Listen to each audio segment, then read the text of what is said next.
Things. Okay, well, most people, number one, they get up in the morning and the first thing they do is they think about the problems in their life. And those problems are memories from the past. Mm-hmm. So the moment they think about their problems, they're thinking in the past, right? Every one of those problems has an emotion attached to them. So they start feeling unhappy or unworthy or whatever. And how you think and how you feel is your state of being. So most people's entire state of being is in the past when they start the day.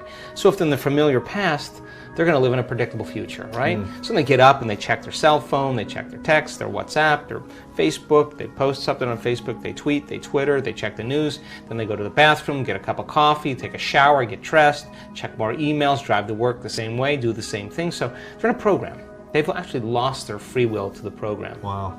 So if you start your day, and you start your day with this simple question, what is the greatest ideal of myself that I can be today? You ask yourself that question. Now listen, your body's going to go like, well, we got to get a cup of coffee, and you got to. I'm tired. Yeah. And you got to go, body. You're not the mind. I'm the mind right now. You're going to sit here. I'm going to feed you.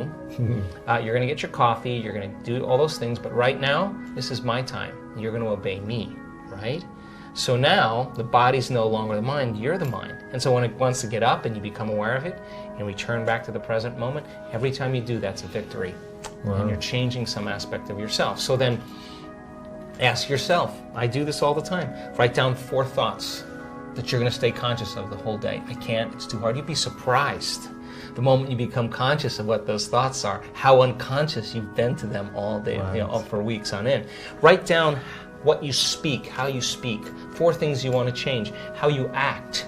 How do you act? Do you complain? Do you blame? Do you make excuses? Do you feel sorry for yourself? That's a victim consciousness. What emotions do you live by? Is it possible that you're so used to living by guilt you don't even know it's guilt, it just feels like you? Do you allow your energy to drop? Become conscious of those states of mind and body and review them and say, this is the old self. Then say, what thoughts do I want to fire and wire in my brain? And start firing and wiring and start feeling it. What behaviors will I demonstrate today? What choices will I make? One day, one lifetime. And just like you did, rehearse them. Rehearse the whole entire thing. Yeah. Begin to install the neurological hardware in your brain. And if you keep installing it, the hardware is going to become a software program, and you're going to start thinking and acting that way. And then here's the tough part. Can you teach your body emotionally what your future is going to feel like before it's made manifest? And don't get up until you feel that way.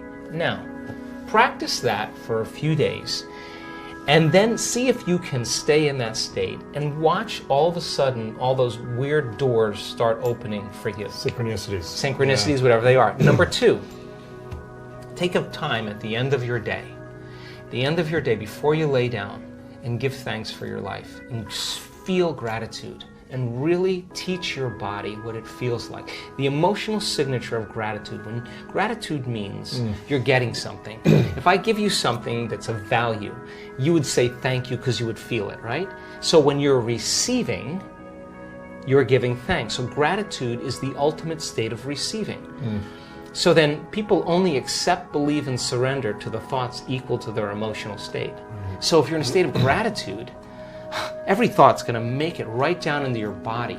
If you're saying, I'm healthy, I'm healthy, I'm healthy, I'm wealthy, I'm wealthy, I'm wealthy, and your body's programmed in negativity, it's saying, no, you're not, no, you're not, no, you're not, that thought's going to stop right here. So as you elevate your state, there are about 1,200 different chemical reactions that go on in the body that begin to restore and repair the body in a state of gratitude. And so we've done the research to prove that. 10 minutes, and just feel it with all of your heart. That's it. Wow. Third thing, and very important, take time, whenever it is, sit down, close your eyes, and begin to just open your awareness to the space around you and just sense it and pay attention to it and become more aware of it. The act of opening your awareness begins to reduce the stress hormones and creates more coherent brainwave states. And I'm doing it right now. It's just a practice. Yeah. It's just a practice. And the more you do it, the better you get at it. Wow.